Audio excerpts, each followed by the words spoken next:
Why should we be in such desperate haste to succeed?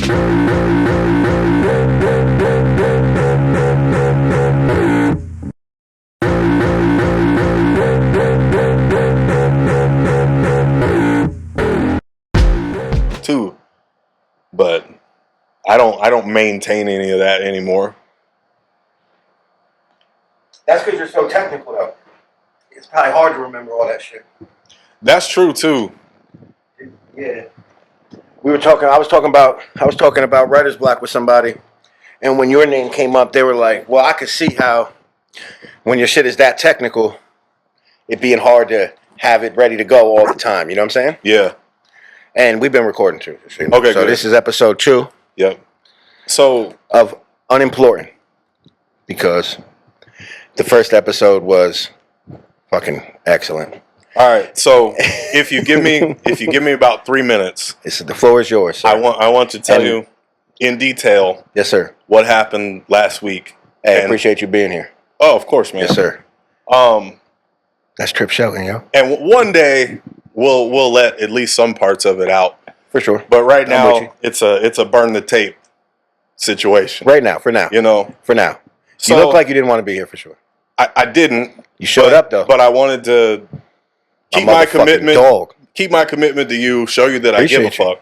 We here. But as I've talked about on like every platform that I have, I'm in a ridiculous life avalanche right now. Everything that could possibly be going wrong is going wrong. I'm having money problems for the first time in my whole single life. Because you work your ass off. I do, and I always have. Everybody knows that. I always have. Yes, sir. And everything is Shout falling out to apart. the blue collar guys. Yes, sir. Who need more respect at home. Big facts. We'll get into it. So everything's falling apart. I got bad news because, like right now, I was trying to refinance my house and just pull cash out just to have a bunker. You know what I mean? I ain't gonna lie. That's for sure. Just to have a bunker. You know, just so that I don't drown while things are bad. Like things. And you are holding down an entire. I've got Just five, so people know. I've got 5 kids living in my house. My son is out on his own.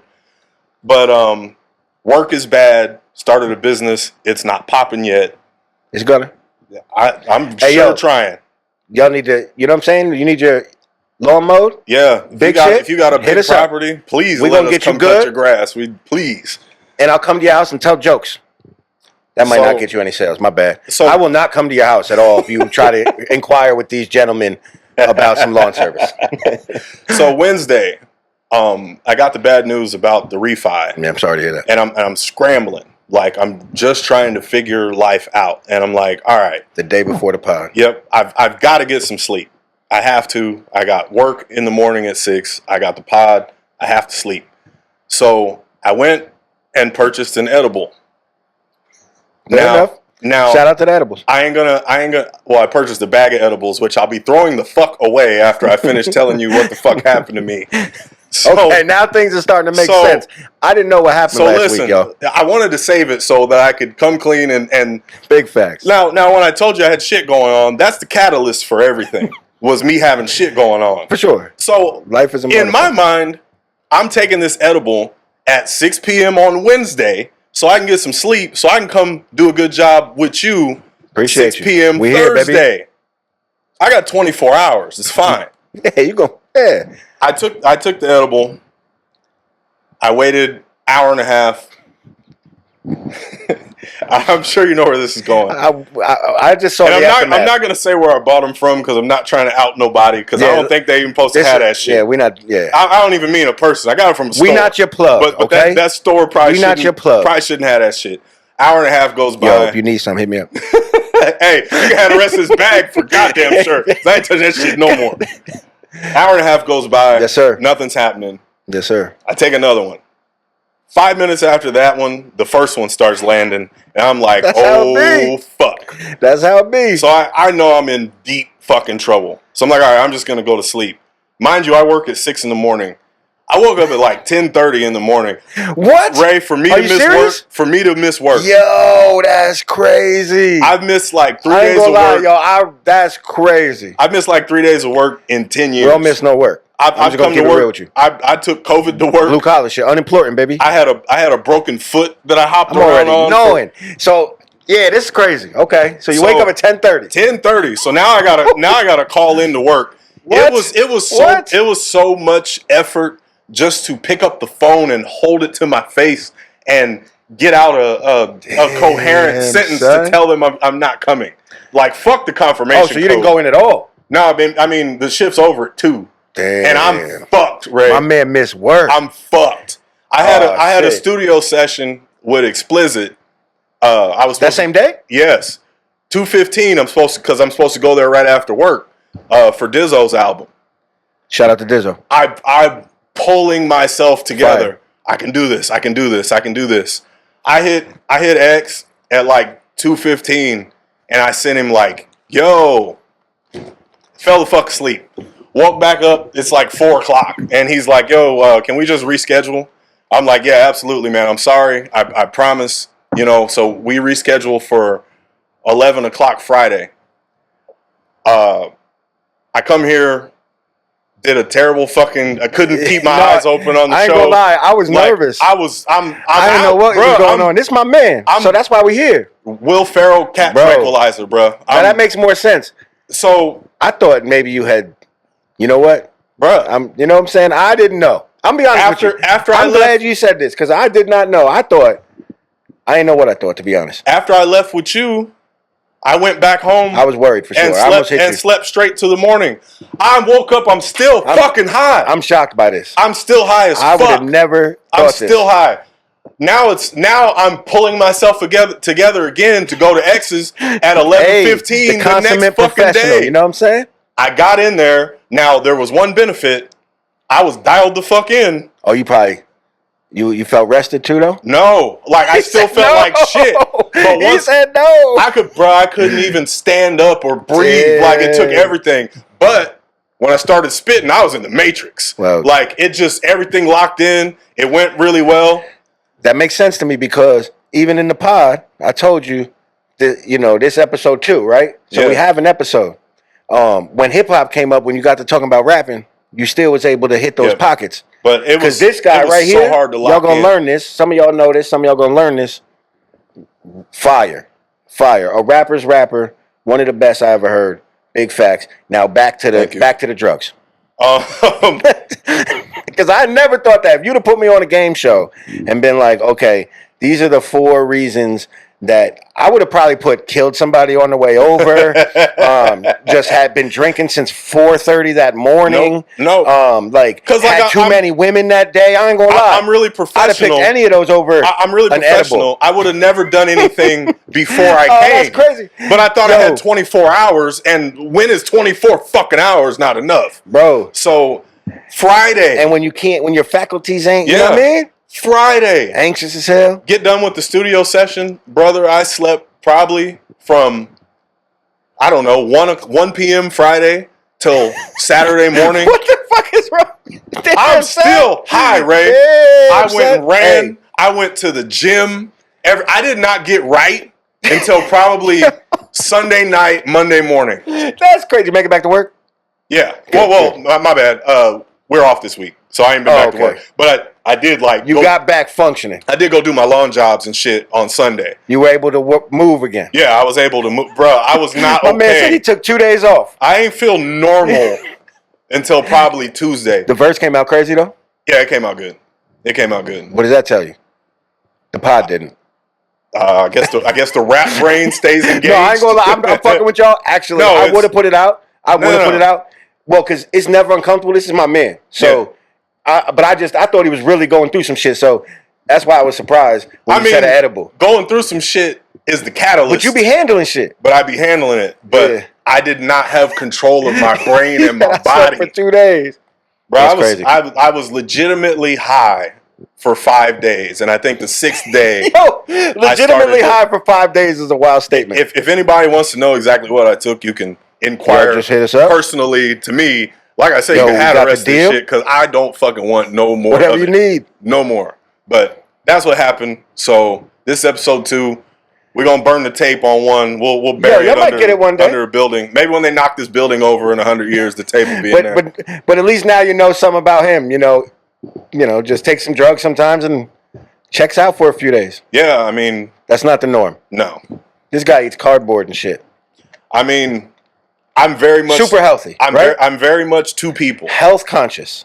Yes, but I'm two people. One person represents me about... I got diabetes. One person represents me about 90% of the time, and that's the very regimented, very healthy, very... like food prep guy? That guy. Yeah. That other motherfucker that come out 10% of the time does mushrooms. I didn't know that. I'm too panicky for that shit. Oh, bro. Like DMT and shit, like the shit Rogan be talking about? You do that shit too? Give me all that shit. That shit gives you the answers? Give me all of it. Does it take you to a place that kind of helps you figure some shit out? They say that once you start doing those things, you kind of unlock doors that can't ever be shut again, and that's where I live at now. I mean, if you want to get fucking weird, well, yeah, we can start getting weird right away. I mean, I'm here for it. I'm here for it. I'm happy to BEDDER-MEDA, keeping the eye on media. Appreciate you. Yes, sir. Yeah. Ever since the last time I did mushrooms, I was a kid, bro. It was March. My homie, yo, I ain't gonna lie, my homies though, but they be enjoying that shit, bro. Ever since the last time, they be feeling refreshed. I've been having memories and nostalgic feelings towards eras I never lived in and places I've never been. Oh, no, I mean, my brain keeps glitching and flashing. I'm still learning. We good, baby? I'm glitching and flashing into the 60s. Baby? I'm glitching and flashing into the country. Oh, so you think we in the Matrix for sure then? Oh, bro, I'm a big... So, what do you think about this take? So, this is what I think. A lot of times people, I'll use the Bible, for example, or even like Greek gods or dragons, or the shit that you hear about in lore that we'd be like, that could never be real. What if at those periods in time, they was all taking mushrooms and peyote and all this shit, so that was their reality. So let's just say, this is my take on religion, honestly, not even religion, but let's say they thought they saw somebody walk on water. Mm-hmm. What's to not say they thought they saw that? And if we were all taking natural drugs, and we all saw dragons, let's just say, because now we're just a small community of 200, like history was wrote from these tiny communities, right? Yep. So what if that tiny community saw Greek gods and shit?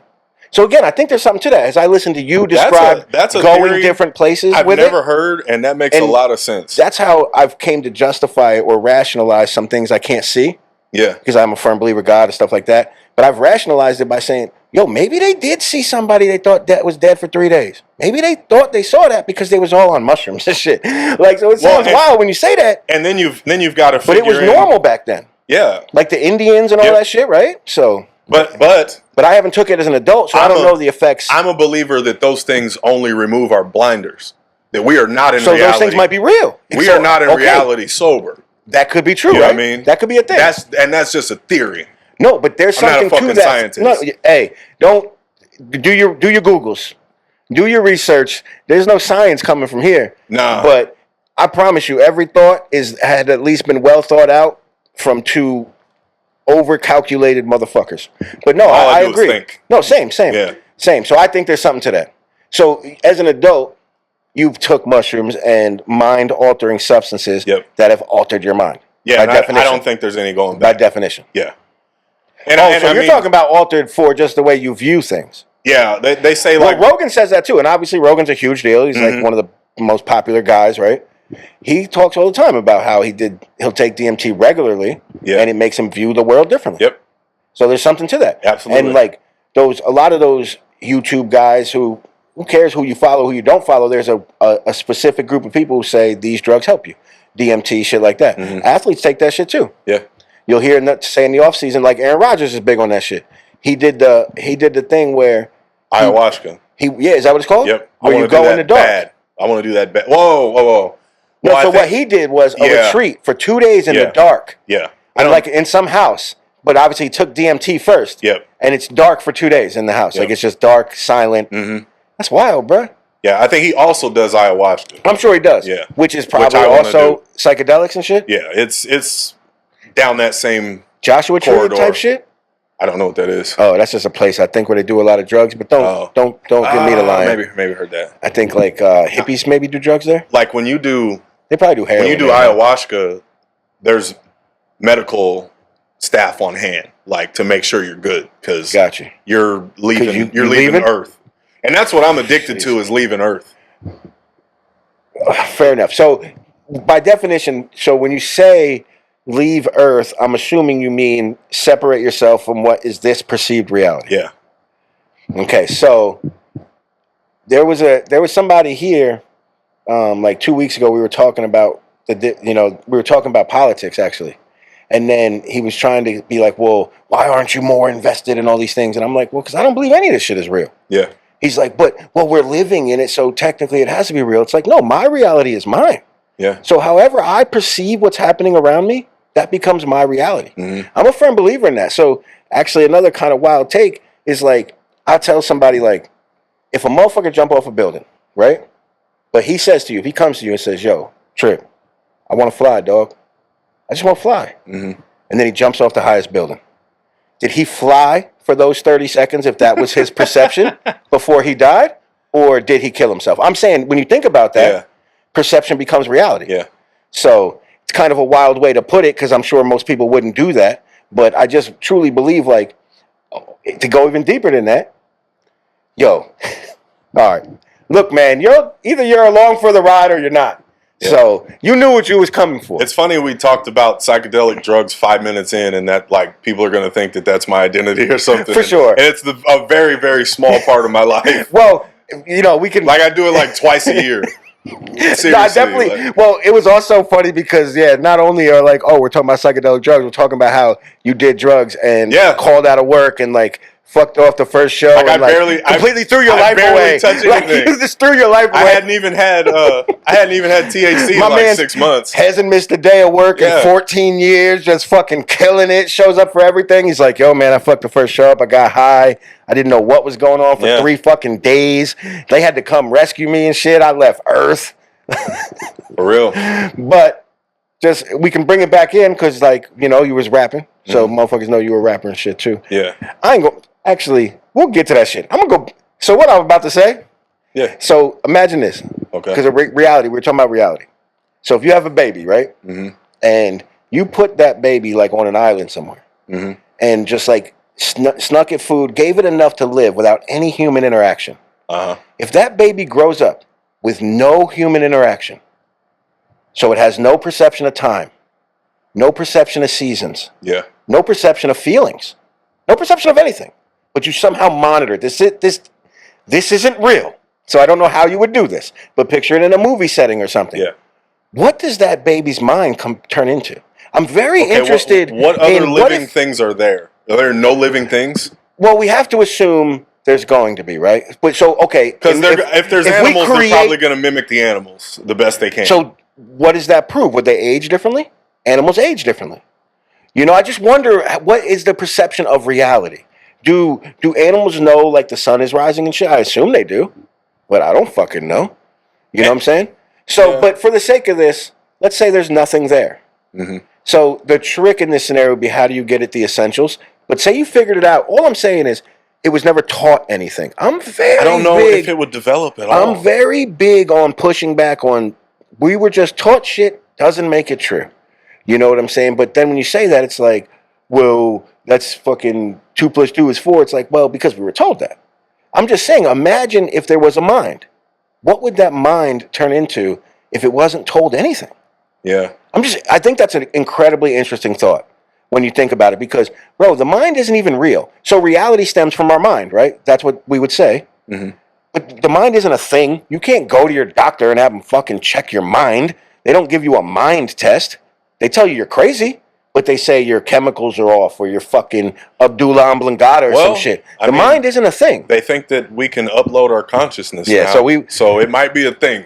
For sure. So, and consciousness is so interesting because consciousness is literally molded.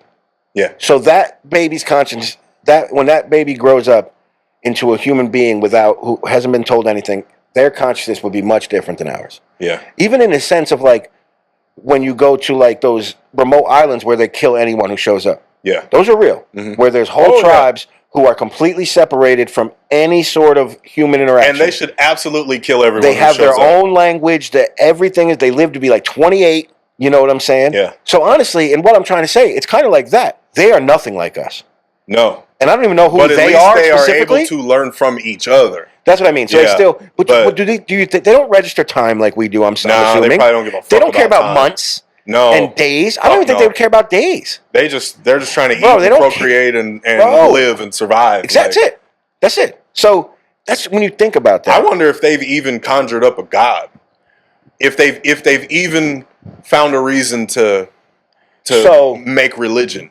So, well, fuck. Religion's garbage. Or do fuck they? religion. Yeah, but Religion's I'm saying garbage.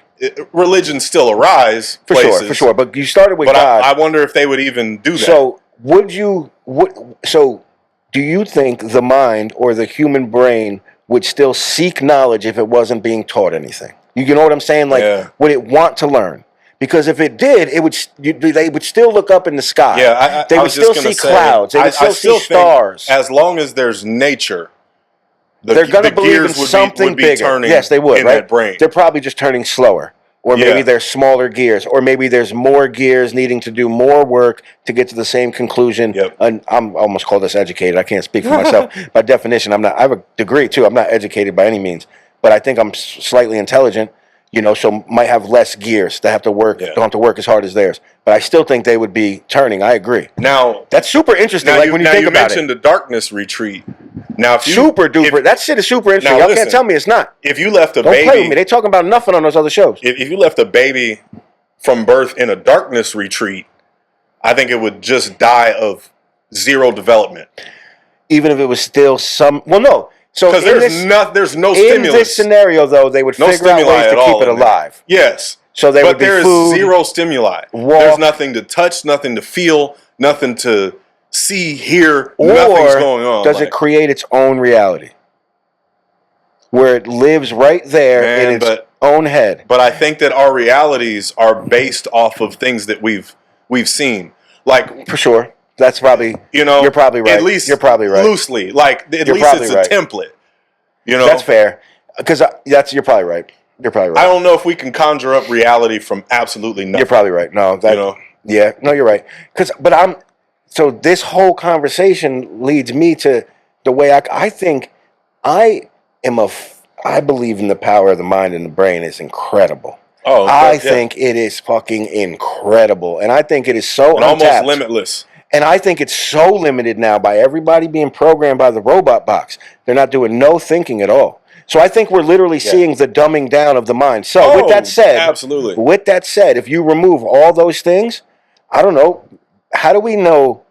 For all we know, though, that remote island with that civilization of 200 people or whatever who's been around for hundreds of years somehow might be more developed in a certain sense. Because we don't even know how they're communicating. They might actually have peace.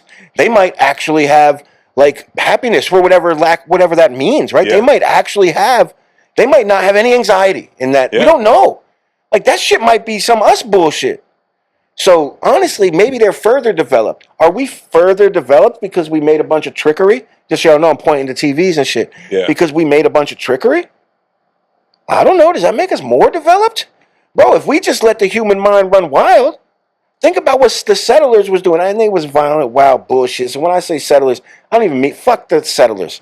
The people who were discovering new shit back in the day, they had to go do it. Yeah. Now we don't know what the fuck's being discovered, bro. They telling us shit.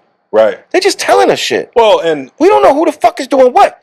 The motherfuckers that got on the boats, motherfuckers saw them get on the boat, and then other motherfuckers saw them get off the boat somewhere else. yeah. Like, That's you it. know what I'm saying? Yeah, there's no- They know they Yeah. did some shit. Yeah. Now we're being told, hey, we found this black hole, or hey, we created this new disease, I or can hey, almost- we can't solve cancer. I almost feel but like we're actually you can't giving it to you. believe anything anymore. But you could back in the day. Right. Because a motherfucker put a note in a pigeon's asshole and fucking sent it off to another guy. Like, and he pulled out the note. It's and was crazy. like, oh, Ted's coming. I almost don't believe in anything that I can't witness with my own eyes. Well, it's funny you said that because I was about to say, yo, I'm the same exact way. because I apply that to 99.9% of my existence. But the reality is I have a firm belief in God. So, and it's mine. I don't care to have it. I don't got to talk about it with nobody. I mean, I will, but I'm saying I don't have to. Like, I'm good with it, but it's not a thing. Right. But I guess I can say, like when some of those nights I was homeless for all that long time and shit was super cold. Like, it was a real struggle. Like, some of those nights when I prayed to whatever I believed in, I think that got me through. So in that sense, it made it real. Yeah. So I don't know if it did. Maybe it was just keeping me busy by praying, so it felt real. But with that said, because I didn't want to make it seem like, oh, because God isn't real. So if I say I can only believe what I can see, I wanted to clarify that. But 99% of applying anything, that's exactly how I feel. Mm-hmm. If I can't put it together myself, if I can't connect the dots, it's nonsense to me. Yeah. I always use the saying, motherfucker hit every shot in the gym before I got there. Bro, what is that? I don't care about all the shots you made when I wasn't here. Why am I standing here and you haven't made a jumper yet? And I mean that with the scientists, with the religious motherfuckers, with whoever's presenting me information. Bro, none of this shit is adding up. You telling me it's supposed to add up, or that it added up for you, or that it added up in this other scenario that's not right here when I try to apply the bullshit you telling me. Like, bro, they feeding us bullshit. To me, science is you combine. Appreciate y'all. You combine this chemical and this chemical. UnEmplortant in front of me. Future and Tripp. And the man right there. And I can see how it reacts. That's science to me. You show me, you put A and B together, they react. I've seen that reaction. That's science. In front of you now, though. Yeah, in front of me. It can't even be on in front of me. Because if you're going to tell me that you can tell me how things went 1,000,000 years ago and not account for any variables that could have possibly taken place that would change the entire calculation over the course of 1,000,000 years, nothing changed that's going to change the math or change nothing. You are sure nothing changed. I'm with you. In the fucking atmosphere. Nothing. It's all the same. I'm with you. It's just educated guessing. All this shit is educated guessing. And that lends to, if nothing changed, then it is just a matrix. It is just some made up shit that's being created and controlled somewhere else. Yeah. Because none of this shit make no sense. Right. And again, that's back to why you should take mushrooms. Yes. I was just kidding. I'm gonna be honest with you. If you want to see code written into the air. If I was to take mushrooms right now, I would be in aisle 4, fucking panicking, fucking wouldn't know what to do with the oatmeal. It would be a mess, bro. I wouldn't know what was going on in Target that day. First of all, don't fucking go in public. Don't go to Target. No, lock yourself in your goddamn room for sure. Nah, especially the first time. When I took mushrooms, I only took mushrooms one time that I could remember, I think, and it was me and my homie Jarvis. Shout out to Jarvis, yo. And it's his parents' crib, and we ate a bunch of mushrooms, and I didn't think they worked. So I'm like, yo, this shit is garbage. So I'm going to bed. Super delayed. So we went to bed, and it was pitch black in this house. Yeah. I swear to God, Tripp. Wasn't pitch black for long, was it? Out of nowhere, I just hear dinosaur. I hear roar, loud as shit. His parents are home. My man's come out his house, crawling, roar like a dinosaur. I just jump up, start doing dinosaur shit. And I'm probably like 25. You know what I'm saying? Like, and his parents come out and shit. You know, I was probably a little younger than that, maybe like 23, because he was like 18. And they was like, "What the fuck are y'all doing?" Yeah. So it turned me into a dinosaur. I almost bit my homie. Pause. It didn't go that far. See, it might have. I've never had any experience like that, and I take fucking hero doses too. I'm not a microdose. I don't do anything. Me either. Small. Me either. That's why I always say I do everything 110. See, that's the thing, though, and that's why I try to control that. I try to channel it because I know I'm extreme. Yep. That's what I tell people. Like, when you have anxiety or diagnose shit, you just got to control that shit, bro. And it becomes like a superpower. Yeah. Yeah, no, I'm the same way. I do everything extreme. So when we smoked dust back in the day, we smoked a bunch of that shit. I'm from New York, so we smoked PCP and shit. Well, we used to smoke. They didn't have that out here, did they? Oh, yeah. It did, yeah. No, I got. Okay. They had wet out here. Story time. Wet. If the wet stories are always wild. Yeah, I was smoking with some PCP. Sherm. Smoking with some old heads. Bad idea. Yeah, I was always with. I was like 16. Me and my man's. I won't name him. But yo, we are not addicts. I promise you. That's what we. Promise you, yo. I look like one for sure. We hung out with some dudes that was, I don't know, close to 30 or something, and we're just chilling, smoking, and I know what old boy is smoking, and he tries to pass it my way. And I'm like, no disrespect, big bro, but I don't smoke that right there. And I know you get wet. Well, you are today. and he pointed a fucking training day. He pointed what the fuck is going on He pointed here? a crossbow at me. Who the fuck has a crossbow? For one, why do you own it? Why you have a crossbow? And why you have it out here with us? Fuck out of here! Pointed a crossbow at me and my man's, and made us smoke that shit. Point a crossbow at somebody, make them smoke dust is wild. The next thing I know, my guy is over there, just tears coming down his face. Every muscle, every vein, he just. I felt like I could run through walls my damn self. Yeah. But I mean, we also used to smoke hair gel voluntarily. Dust though. Yeah, I remember. We used to work for a guy who was like he was the drug guy and shit. But that's how he funded his drywall business. So I ain't gonna lie to you. I was like 16 working for him and shit, and they would smoke dust on the way to work, bruh. Yeah.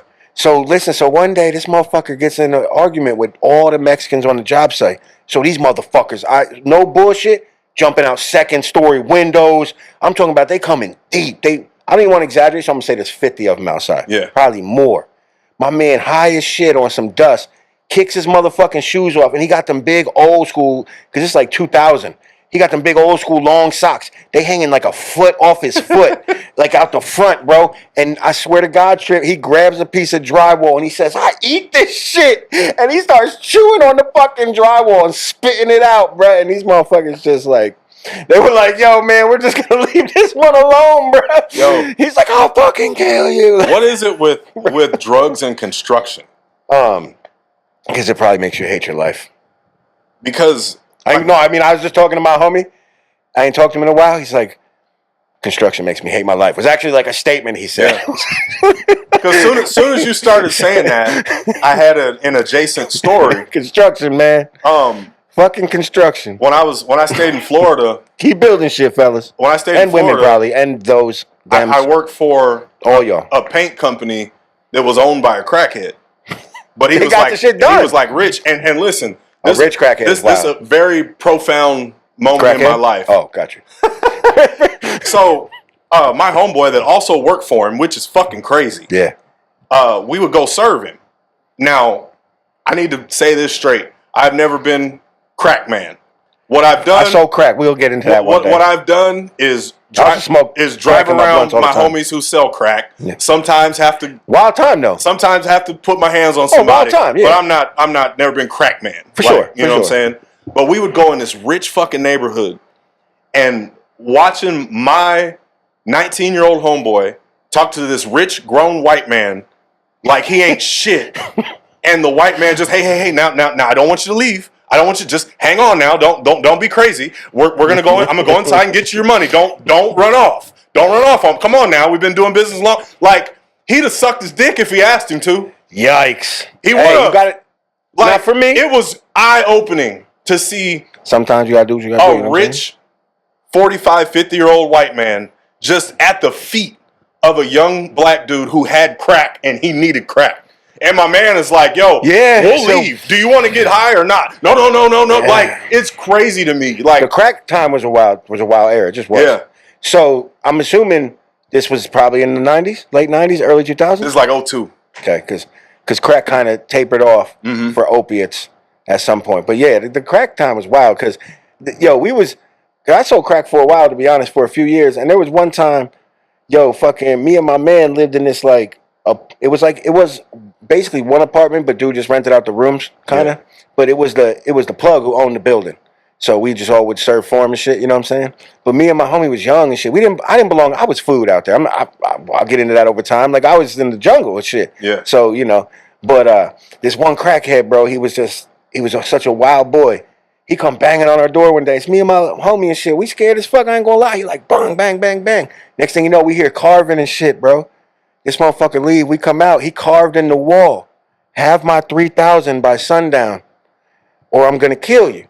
So we like, what the fuck? You know what I'm saying? Like, so we had to hit the plug up because it was his man. He like, yo, he think y'all stole his lottery ticket.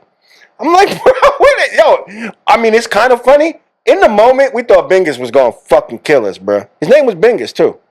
Good times. Crack is wild. So I do not miss crack mingling is a with wild time. crackheads. No, crack was a wild time for sure. But look, stay in school. I almost said stay out of school. Stay in school. You know, if you're gonna do drugs, finish school. I guess probably right. Yeah. Probably.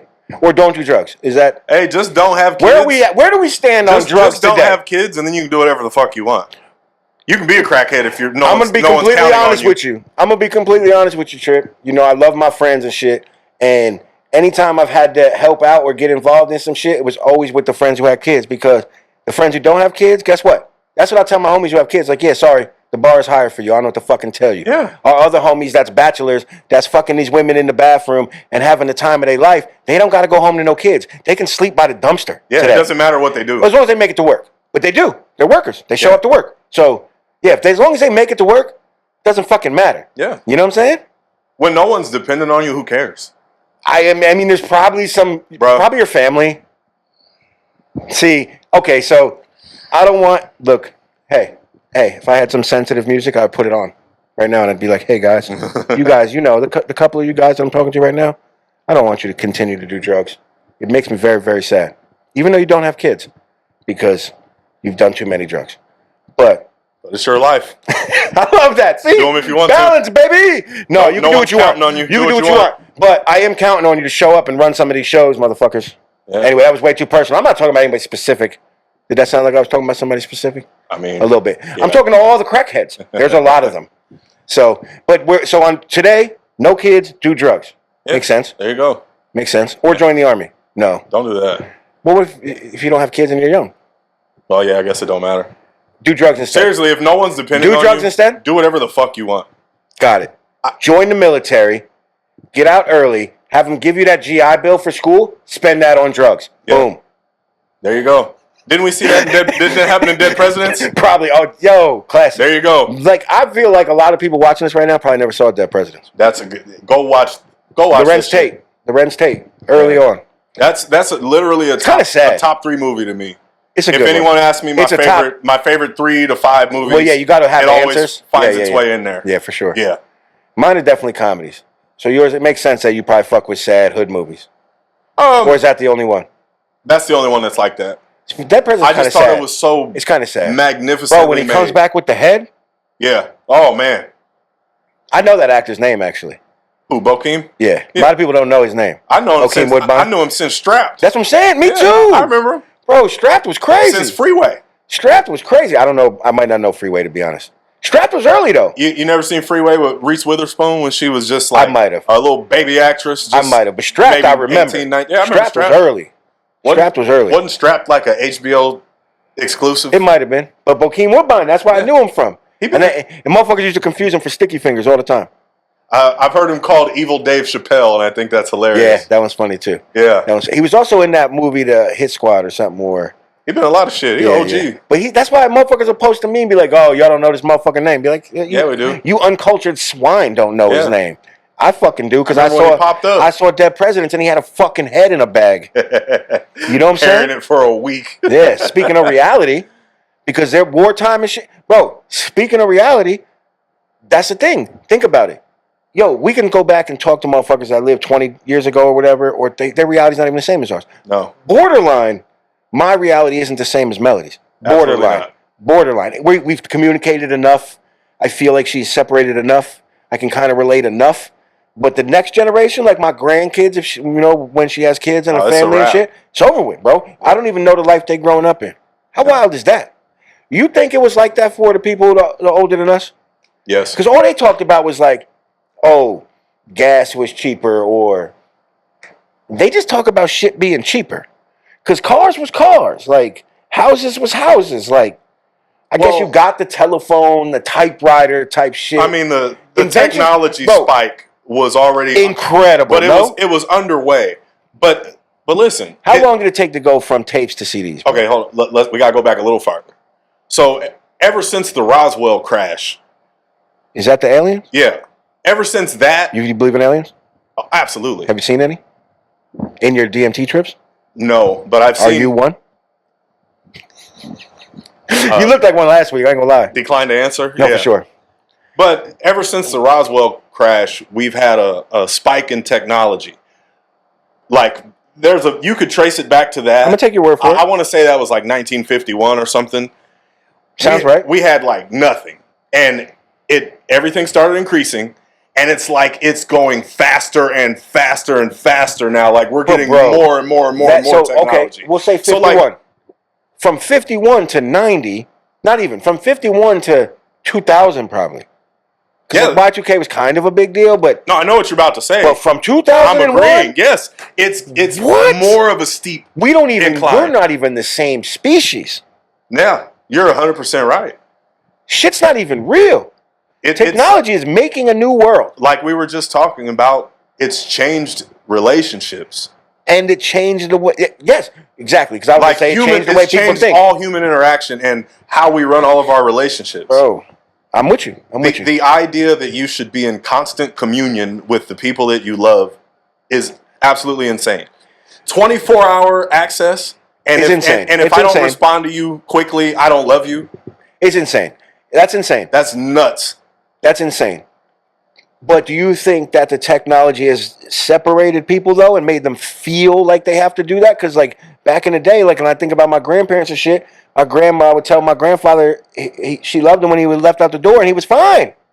And they was like this. Yeah. So the people having access to each other has somehow separated people. How is that possible? Because people are living 30 years worth of togetherness in 5 years because we're texting each other every time we wipe our ass. That's a good ass point. Like living 30 and years. And it's so funny. That's a good ass point. I use the exact same comparison that you just used.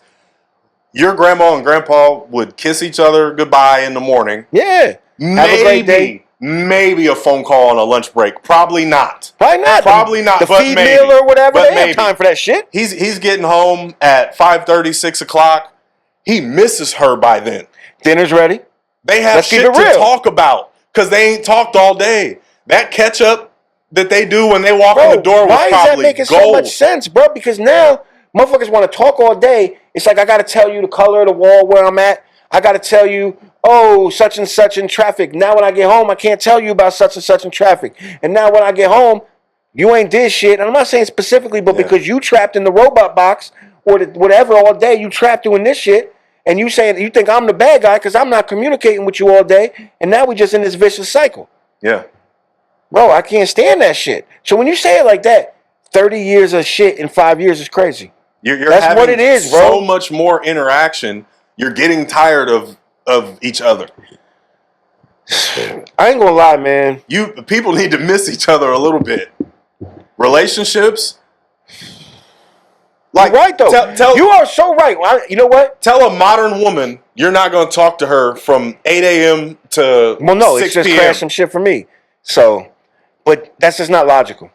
It's just not logical, yo, because, look, you're right, because it's almost like it stunts your growth when you have to spend every second worried about what somebody else got going on, because it's like you can't even build trust. You're not even allowing yourself to trust me. Yep. Like, what the fuck is this? Like, yo, I'm with that shit. And honestly, I'm the simp guy for sure. But I understand that, like, that's just not reality, yo. Green active lights and red receipts and all this shit just drives. I'm not responding to nobody, bro. And it's like, because this is the thing that kills me, too. This is what I don't understand. People be like this. They'll be like, oh, I didn't have access to you, or you didn't respond, so you on bullshit. It don't even just be relationships. It could be friendships, business, whatever. Yeah. They be like, oh, you on bullshit, da-da-da-da. But then motherfuckers will constantly be like, oh, we got to be aware, motherfuckers' mental health, da-da-da. It's like, how the fuck do you think people can't get their shit together if you don't give them any time to get their fucking shit together? Yeah. You know what I'm saying? And this is the crazy thing, bro, is that, like, it be people, I'm going to keep it real. It be women who ain't worked on their shit, and they, instead of focusing on working on their shit, they focusing on you all day, giving you all this. Work on yourself a little bit. Yeah. That's okay. Yep. I'm out here working on myself. Let's figure this out.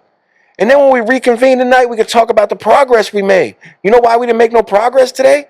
Because all day long you was hung up on something that's not even real. Yep. It's not even real. We couldn't get nothing done today for you to be mad about. We couldn't get nothing done today for you to feel a way about. Now you just feel a way because I feel a way because you held me up all day. Now I'm the bad guy for saying that? You help me up all day. Where's we trying to go? Now, motherfucker say this. What if a motherfucker not trying to go nowhere? Okay, then state that from the jump and find you somebody else who's not trying to go nowhere. Those people exist. Yeah. They're cool with the life they have. They good. It's most of them. Those people exist. But if you from the jump, because this is the thing. This is what I think, Tripp. I truly think this. A lot of women want that life. They want a better life. They want to be trustworthy. They want to trust you. They want those things. But since they're so scared of allowing it to happen, they just crash it from the jump. They don't even give it a chance. They don't give you any space from the jump because they ain't worked on their own shit. I really feel like that, yo. It's like, I mean, obviously, I'm not going to bash women by any means. You know what I'm saying? There's some beautiful women who have worked on themselves, who have amazing lives, who I would love to take shots at right now. I be seeing y'all online, and I can't keep up because y'all the shit. But there's also plenty of other ones who go from relationship to relationship, and they don't want to give anybody a chance to breathe, and then they'll be like, I can't believe that you reacted like that, or you got tired of me so quickly. It's like, you didn't give me a chance. Okay, so I got shit to do. Why is I got shit to do so negative? I'm going to go somewhere. I got shit to do. I'm going to go somewhere with this that will get me crucified. And I ain't shit. I got it. But you know I like to be crucified. I'm going to throw stones back. Motherfucker, what's up? We here. What you're talking about all winds back to self being the center of most women's lives. And I said this recently. If you ask a woman, either a woman who has a man or a single woman, if you ask her what she's looking for in a man, she's going to tell you 5 things about how he makes her feel or what he does for her. For sure. He makes me feel secure. He makes me feel beautiful. He tends to me. He puts me first. If you ask a man about his woman or what he wants in a woman, he's going to tell you a trait about the woman, something about her. She's funny. She's driven. Yo, I ain't gonna lie, man. You know, that's spot on, bro. I love her sense of humor. So it all comes back to self. So that's spot. So let me tie it back to where you were going, bro. Let me tie it back to where you were going. That woman can usually not put aside her own needs for attention and things for the work to happen to get somewhere. Man. They feel like you're talking to me right now. They can't put that shit on the back burner enough. They can't put it on the back burner enough to allow the work to occur, to move forward. Because you've got to take your attention off of her to put your attention on work. What's so bad about that? They can't function without it. What you said is so crazy. That's how it is. I'm gonna talk about me specifically. I'm thinking about a situation I just had. Mm-hmm. And I'm thinking about how I definitely 100% believe she was like, okay, you make me feel like this. And I was like, oh, you really funny. Or you know, I'm trying to think, like, obviously you really pretty, or you're these things and I'm building you up too. And it did, and I ain't gonna lie, bro, look, you cool and it's all good. I'm just talking in general. But and then it feel like the motherfuckers don't, like, they want to pull you down a little bit because it's so hard to work on yourself. And then you be feeling like the bad guy when you work on yourself. Like, why'd you treat me like I'm leaving you behind or something? Why isn't you trying to work on yourself too? Why am I the bad guy for trying to better myself? Yep. Bro, I actually take this a little personal because I've been single for a long time, and it's like I done had a decent amount of women just be like, you know, act like they not good enough for me. It's like, but why not try to better yourself? Yeah. Like, I'm not putting you down because I want to better myself, because I'm saying I want to have, you know, a better life. I want to have money. I want to be able to help people. I want to be able to travel. Whatever it is I want to do with my life. I want to be heard. I want to put in the work to do shit like this. That bothers me, bro, because I really feel like, and I think it ties back into the constant need for you, because the minute you climb any rung of the ladder, you're that much further away. And for somehow it's perceived as a negative. It's like, why aren't you climbing the ladder, yo? Me. Or why won't you let me come back for you?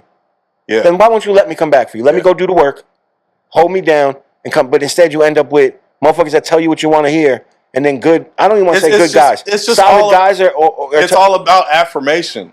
Like that's. Bro, I'm sorry. Listen, I love women. I'm not gonna lie. I know you love women.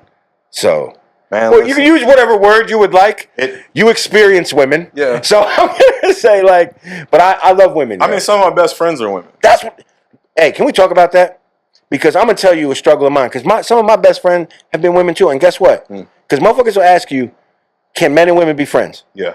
I say no, even though some of my best friends. You know why? Because they'll get in a relationship, and then all of a sudden I can't be your friend now. Yeah. But the whole time I ain't tried to. We haven't fucked whatever. I haven't tried to fuck you whatever. I have a couple like that. I might have loaned you some money. You might have loaned me some money. We cool. I count on you. Shit. I'm like, yo, you saw that new show type shit. But now we've been friends for 5 years or some shit. Yeah. Now we're not friends no more. So that's why I say no. Why is that fair to the person? Because that happens with every guy. If you are friends with a girl and y'all just friends, I promise you, and she get in a serious relationship. Not all of them, but a lot of times. I have for the right serious relationship, bro. The right one. So all right. So here we go. It happens a lot, bro. I have friends who yo-yo in and out of my life as they have relationships. And I be missing y'all, man. I do too. It sucks. No, it does, yo. But I respect it. As the guy friend, it sucks. I respect it, and I let them come back when shit don't go right. Yeah. I also have female friends who stand on business and will tell dudes they got to deal with it. That's my friend, and that's how it's going to be. And then I got the ones who sneak and talk to me. Well, yeah, but then that's the thing, bro. And then if you be some kind of bad guy, that's what I don't understand. A guy will get mad at something and be like, bro, this has been my friend for 6 fucking years. This has been my friend for 8 years, bro. But then the guy be like, oh, it causes friction in their house. So she'd rather just stop being your friend. And you have something probably that didn't happen with. But that's my experience 9 times out of 10, bro. Yeah. Because the guy going to make it such an issue. So the flip side to that is there's also... Why are you dating insecure dudes? I was going to say. So you know what? We did a little bit of women got to get y'all shit together type shit. Yo, insecure dudes might be just as bad. They definitely I ain't going to lie, bro. They might be just as bad, bro. They might be causing that cycle of... I think insecure dudes, will fuck a woman up. Abuse is terrible, period. Yeah. But insecure is a form of abuse. Yeah. It literally is. You're a grown-ass man. And you making this lady feel like she can't live her life, bruh? Yep. Because motherfuckers is lazy, on bullshit, don't think they can better themselves, so they afraid if you grow and be this beautiful butterfly type shit, they can't keep you. In my mind, the way I feel is like, shit, I'm going to help you grow because you're going to look at me as the person who did that. So you always going to fuck with me. Yeah. Why am I going to try to destroy you? Because if you beautiful and you have all these talents, a lot of people insecure dudes ruin women, bro. A lot of people live with their biggest hater. I can't stand that shit, son. I've lived with my biggest hater before. What is the point? What is the fucking point? Because you know what it is? We talked about it earlier. It's convenience. It's 2 incomes. It's just everything's a little easier. Well, it's convenience, bruh. I just feel like being in a relationship, you're always in competition, and people don't want to be in competition. I'm not going to be in competition. Oh, it's always a competition. I'm cool with it. That's probably why I've stayed to myself, though. Maybe that's why. I'm cool with it. I'm down to compete. I want you to hold me accountable. I'm not competing with you, motherfucker. I'm cool. The fuck? Like, you got to love me. So if you start watching this show, listen, you're going to have to love me. And I'm funny. So there's that. If my woman... You funny, motherfucker? If my woman... runs into a better opportunity, I want her to go. Just bring your friend, all right? I know you're gonna get a lot of inboxes. Hey. Send your friend of mine, and I'm gonna, I don't want to like the dudes you're talking about. The insecure motherfuckers that ruin it for me. I don't want to pull someone down so that they don't fly higher than I can fly. Just go fly. I don't care if you leave. What is we doing? I want you to max out life. But the reality is, if they were actually gonna do that, like this is my opinion. If you ran into the girl who actually turned into the, let's say, super businesswoman or supermodel, not even in the sense of being beautiful, like had a modeling career that blew up, or like a singer, and it actually worked, they're going to appreciate you for that. The problem is like these girls will say they want to go be great, but they don't really. They don't do any of the They don't really want to go be great. And that's nothing attracts me more than someone who's ferocious about anything. You don't have nothing you're ferocious about. You're not a psycho about something. Hey, I ain't gonna lie. What if some of those women say they were ferocious about you, though? I'm just. You think they would have said that? I know they would have said that. I mean, women have said that. I know they've said it. I mean, something to that effect. They was like acting like dinosaurs. It was like they took mushrooms and they were young. You just had them coming out the room like a dinosaur. I just want somebody who's hunting shit down. That was my bad. I just want someone who is hunting something down. I don't care if you're running from something or towards something. You ever think maybe they hunted you down? Running? You ever think maybe they hunted you down? I'm just a dude. But did they hunt you down? You ain't been sniped? Oh, I've been You ain't think motherfuckers played their position just perfectly and sniped you? Absolutely. Yeah. So isn't that the hunt?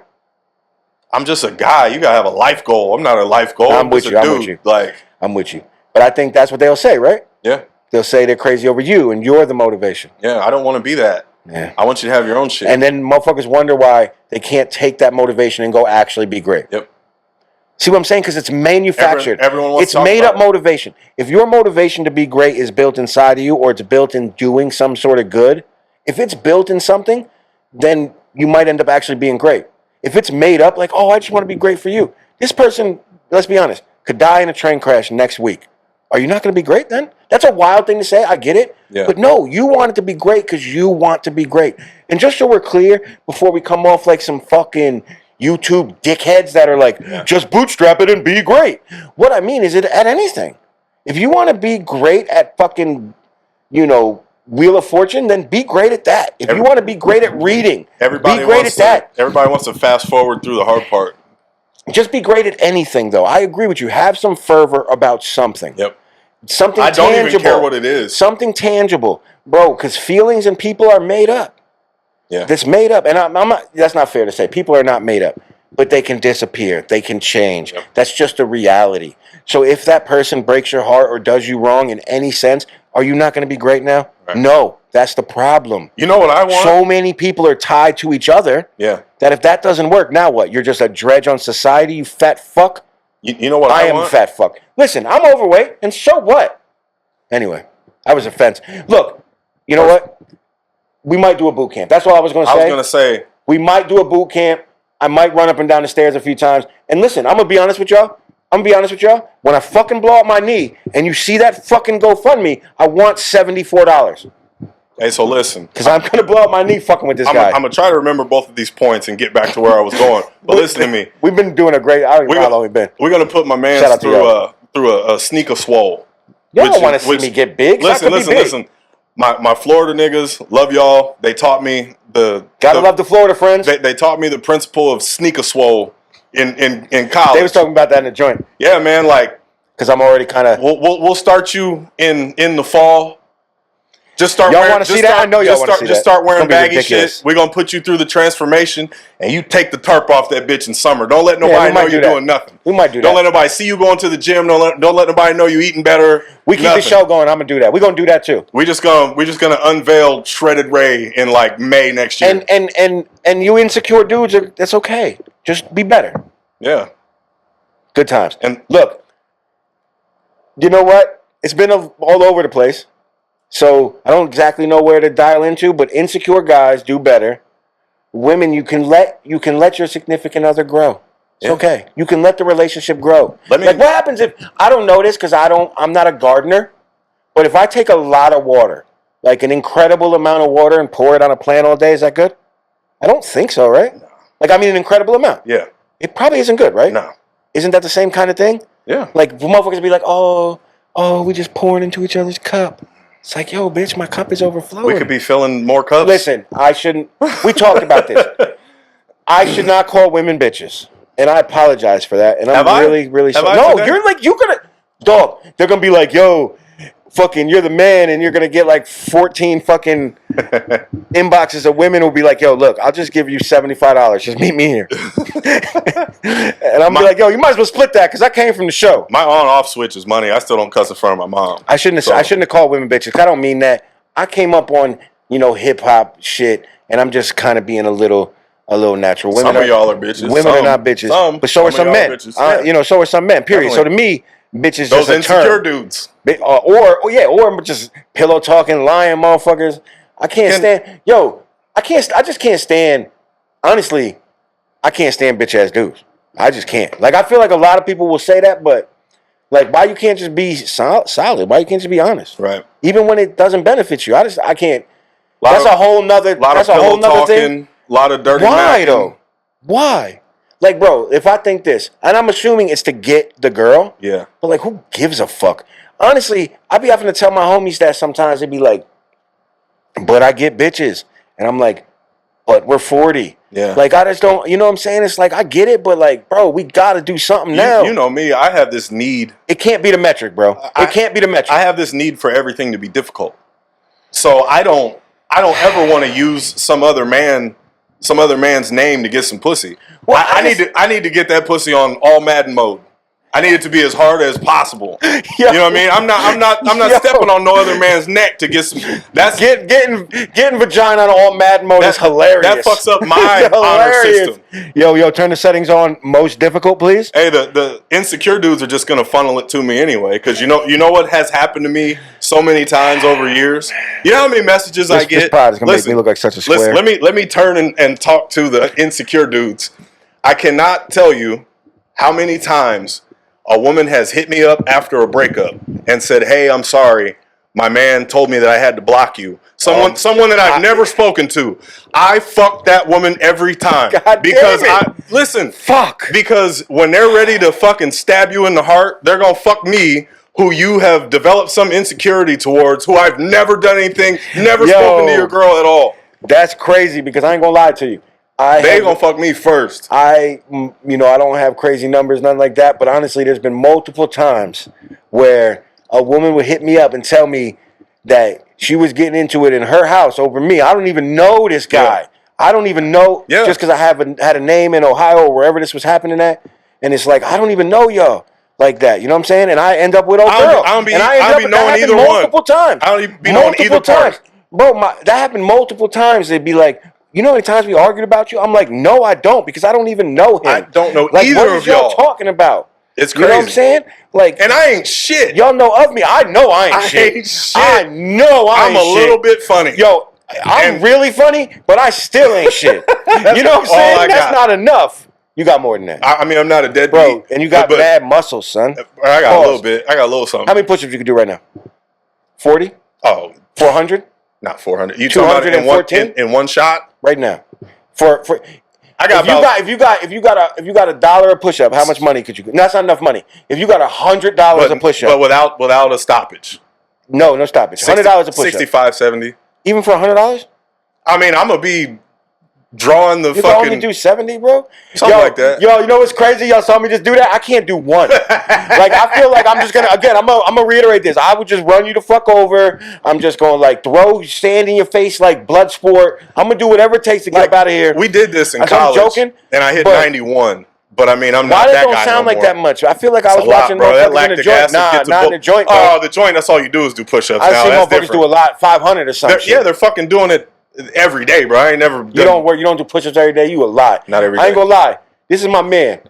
I definitely thought he probably did push-ups every night before bed. Nah, I do try to get some push-ups in every day, but I knew it. Some like 40.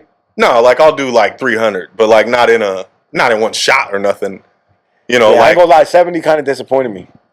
Hey man, it's a lot, bro. No, I know. I'm talking shit. I can't do one. I mean, I could obviously probably do one. It's not even it's not even the strength. It's the lactic acid buildup all in your chest. No, I know that. That should be cooking. I know that from being so in love with the fights. So they talk about when motherfuckers try to choke you out for a long period of time, they'll be like their arms blow up from the lactic acid and shit. So I mean, I used to run 400 meters and shit. That's a whole I'm nother. Just doubling back to my man said all he's got is a little funny. He done ran and shit. He done worked out. Bro, he worked hard. All that shit. Don't let him tell you none of that shit. As a matter of fact, this is my goal in this show. I want y'all to flood Tripp with positive reinforcement. No. Do me that favor because I'm going to be honest with y'all. This has probably already went on for a while. I'm going to tell you. So this is how this show was excellent. This is how it would have started. I would have said this. I'd have been like, yo, I built this studio right here. Y'all see, it's really nice and shit. And I really wanted to work with somebody that I admired and that I fucking had built a good, solid relationship with for many years. And that's my man, Carl, right here. That's Tripp. That's motherfucking Tripp Shelton. I be telling motherfuckers, probably the best rapper I ever heard. I think I'm really good. But, you know what I'm saying? Probably the best rapper I ever heard. Hardest working motherfucker. You know, rock solid dad. All those things. So, and he definitely do the, I ain't shit, because I definitely ain't shit. I'm less shit than he is. I'm not shit, you know what I'm saying? I'm less shit. I'm not the best You know what I'm saying? either. You're really good, bro. Thank you. You're really, really, and you know what? This is the thing. I feel like I am too. So I think it takes a really, no, but that's what I mean. But you're really good in the sense of like, I've heard everyone say that. And I guess I'm just saying, it's clear as day to me. There's different pockets maybe, like live performances and different things, bro. But when it comes to rapping over a beat, bro, I was just listening to some shit because I told you, I'm talking about man from New York. Shout out to DJ Traction, love you, bro. Can't wait to link with you on Monday. I was talking to him, and I'm like, yo, this dude is incredible. So I'm like, so I went back and got to listening to that shit again. Fucking incredible, dog. So Thanks, I will man. say that's why it's funny to me, because when you say the sad shit you be saying, you're right, because it should have worked out differently. Yeah. I feel that way about myself, so I can relate a little bit. But yeah, man, you're fucking talented, son. Thank you. But everything happens for a reason too. That's why sometimes I'll This be like, shit- I don't want to hear that shit, bro, because you healthy, you take mushrooms. That's probably fun. You know what I'm saying? People like you. You know what I'm saying? Like, so, but I know you use that fuel to be great. Yo. And that's what makes you great. I know that is that, but you're rock solid, bro. And I appreciate Thank you you, doing man. this. I appreciate it. I'm not going to do this every episode because I'm going to flame my man up sometimes I'll because take it. he has some views that are different than mine. Yep. But morally, we stand in the same place, I Yes. believe. So Absolutely. that's why I was trying to say about bitch ass motherfucker. To get back, we're gonna wrap up at some point. We're supposed to be. Yeah, we're just having a good time. It's supposed to be side A and side B, and they supposed to be probably like a half hour. But it was rolling good. We could just split this home. Excellent. Well, no, I wanted to get back to bitch ass motherfuckers because that's what I was about to say. I don't need a motherfucker to agree with me. I don't need a motherfucker to think like I do. None of that shit. But a motherfucker's moral compass, his whatever the fiber of that thing, you know what I'm saying? Yeah. And insecure, shitty people don't have that, bruh. And that's the difference, yo. Because they'll be decent to you one day, they'll be shitty the next day, they'll be sad the next day. We're consistent. You know what I'm saying? So that's why I know that I get the joke because it be making me sad sometimes. But you're just consistent in who you are. Mm-hmm. And it's the overtly positive kind of naive mentality I have. I'm just who I am. Yeah. And I'm just rock solid. So I'm so happy Tripp is here. I know y'all happy. I know that, y'all been wanting to see him podcast for a while. And we're going to have him locked in for a little bit because this setup is fire. Yeah, this is episode 2. Amazing. This is episode 2, which is crazy because it's the first one y'all seen. You'll never see one. You'll see it. I'm gonna sell it to people for like $14 for like 14 hours. They will find on the 14th of a month. They will find episode 1 when they find the tapes from when I was 7 and I used to be a Michael Jackson impersonator. And we didn't even talk about no rap shit. So that's what I love because my man's rap acumen is incredible. So I will say that too. Like his knowledge of the intricacies of the art form is incredibly impressive too. Yeah. And we haven't even got there yet. So honestly, a lot of y'all people might have watched this and been like, yo, what the fuck is these guys talking about? Everything. I have, but they might be like, I don't want to hear about your thoughts on women and bitch ass motherfuckers and all that shit. Rap all the time. But we're going to give y'all that too. Yeah. We're going to give y'all that too. Maybe not this week, but the ultimate goal is to give y'all 2 sides of a show. We're going to talk about rap, hip hop. Honestly, I'm going to try to do some kind of segment. This motherfucker can't stand anybody who's made a song in the last 15 years. Yeah, I am not well versed on the new guys so at I'm going to try to impress him. It's going to be extremely difficult. I'll probably get Melody to help me, but I'm going to pull out some fire rapping, some different songs from. We're going to try. So we're going to do that. We're going to try to turn him on to some new shit. He don't fuck with no new shit. I fuck with some new shit. I ain't going to lie. But we definitely have different tastes in rap. He likes No Limit. Listen. He likes No Limit. Yo, listen, a lot of y'all from New York watching this, I know that, bro. Buddhist man. All right, listen. Bro, you can't just throw that and not let me explain it. We'll hit No Limit and get mad. When Master P came on 4, 3, 2, 1, we was literally like we had a bad day that day. It was an all-time. We had a bad day. It was an all-time bad verse. What the fuck is this, son? But P never could rap. No, I know. Could he rap better than Birdman? Ooh, boy. No. Ooh, boy. Probably not, no. I don't know. You know why? You don't think Cash Money had better beats than No Limit? You know me and beats. I don't give a shit. At all, though, you have some. No. You know what? What's a beat you like? Okay, I mean, when I look at it that way, like what I like to rap on, Phone Tap is probably my favorite beat of all time. Phone Tap's incredible. Yeah, that's probably my favorite beat. Ever. Phone Tap's incredible.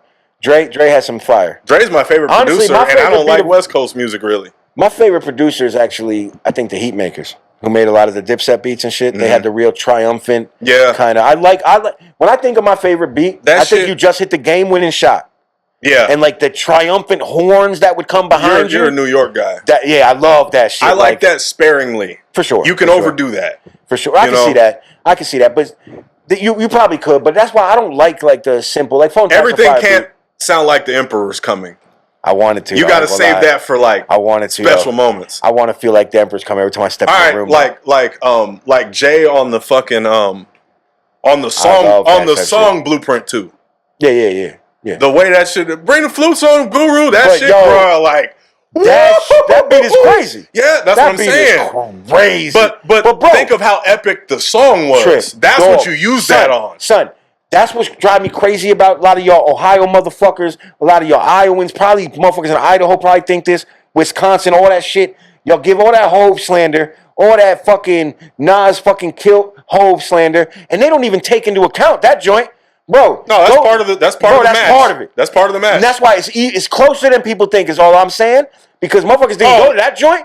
Bro. No, I'm scoring that into the match. He said, your little homie Jungle just a guard to me. Bro, like that shit is, and that beat. Yeah. And he talk about when Columbine, I was the first in line.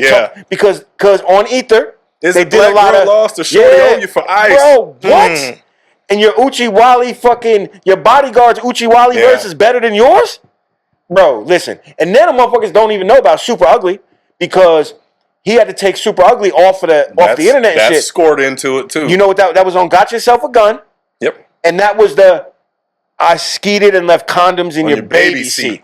Yeah, a lot of you motherfuckers that's looking at this, and you know what? It wasn't just Ether. We are not supposed to cuss, but it's okay because we early into this, we're not getting monetized.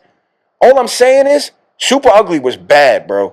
And yo, a lot of y'all don't notice it was so bad that when Hove was on the radio, his mom called the radio station and said, "Son, I need you to take that off the radio." And then he circled back on that first song we was talking about. Yeah, my mama can't say this time, niggas is history. Yo, listen, bro.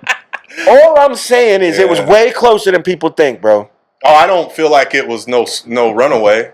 Everybody does, though. I don't. I be getting into it here. Yo, it's just that Ether was the strongest song.